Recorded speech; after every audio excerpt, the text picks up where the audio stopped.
Okay, by the end of this video, we want to be able to compare the Kekule and delocalized models of benzene in terms of p orbital overlap forming pi bonds. Okay, so according to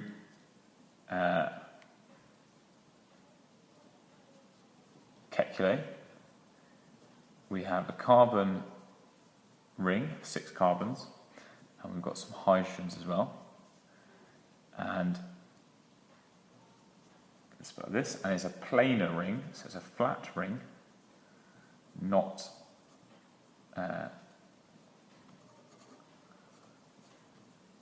crooked or anything.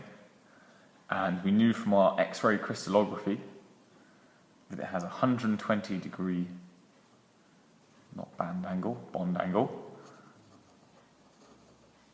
Okay, and we've known from our bonding, we've got 3 double bonds in there, supposedly, according to Kekule. You have 3 electrons from each carbon used to bond to 2 other carbons and a hydrogen. So each carbon is using 3 electrons. So this carbon here is using 1 electron here, 1 electron here, 1 electron there, to form a pair of electrons in the covalent bond. Okay, and the remaining electron is used in pi bonding. Okay, and according to Kekule, we're going to have p orbitals above and below the ring. So p orbital, we know is dumbbell shaped. I don't know why it's dumbbell, but yeah, that's what we say.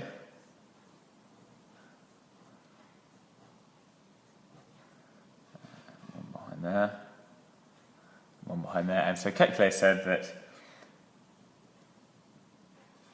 you would have 3 double bonds. So these 3 orbitals overlap, and we form. Oh no, I made a mistake there.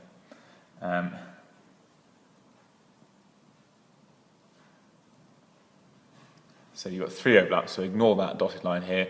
So you've got these 2 bonded together, these 2 bonded together, and then these 2 bonded together. Okay, so obviously in our normal drawing of a pi orbital, we draw a big area and shade it all in over the top. Because this isn't really what benzene looks like.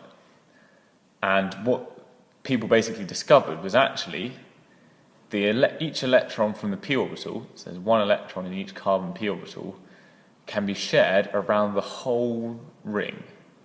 So that's why when we draw benzene with a circle in it, because the electron can be shared around the whole ring, it's not stuck in one particular bond between 2 carbons. It can go all the way around. Okay, so we can actually fill in all of these lines. So it's not such a bad thing that I put that extra one in there by accident earlier.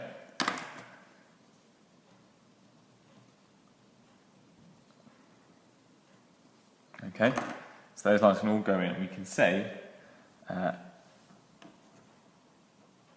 these remaining electrons, so 6 of them, these remaining electrons, E minuses electrons, are delocalized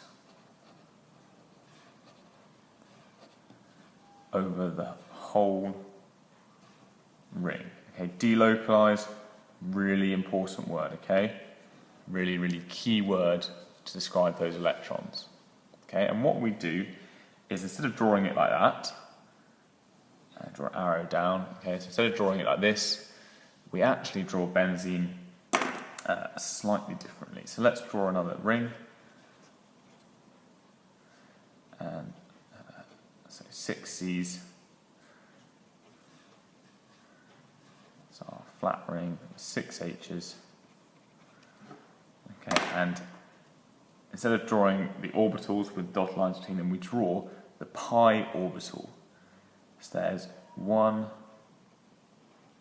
big area here,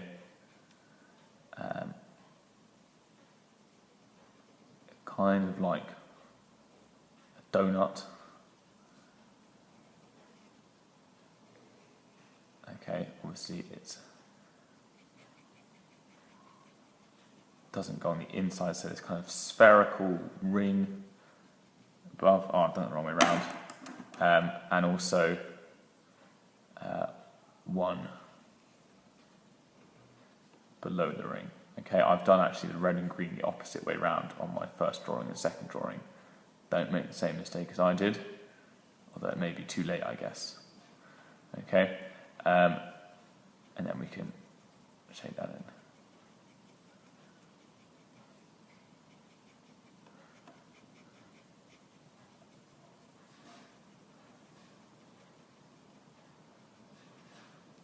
Okay, so you have an area of electrons above all the carbons and an area below. And you can compare it with that where we've drawn the orbitals. So this is our orbitals on each carbon, and this is our bonding orbitals. So when they form a bond, they're no longer in their orbitals on the atoms. Okay, as you can see, I've got the red and the green mixed up there. So we could just say this molecule is upside down, but yeah, try not to make that mistake. Okay, so this delocalization is why benzene is more stable. Okay, so the pi system, so having a system of 6 pi electrons as opposed to localized pi bonds, means it does not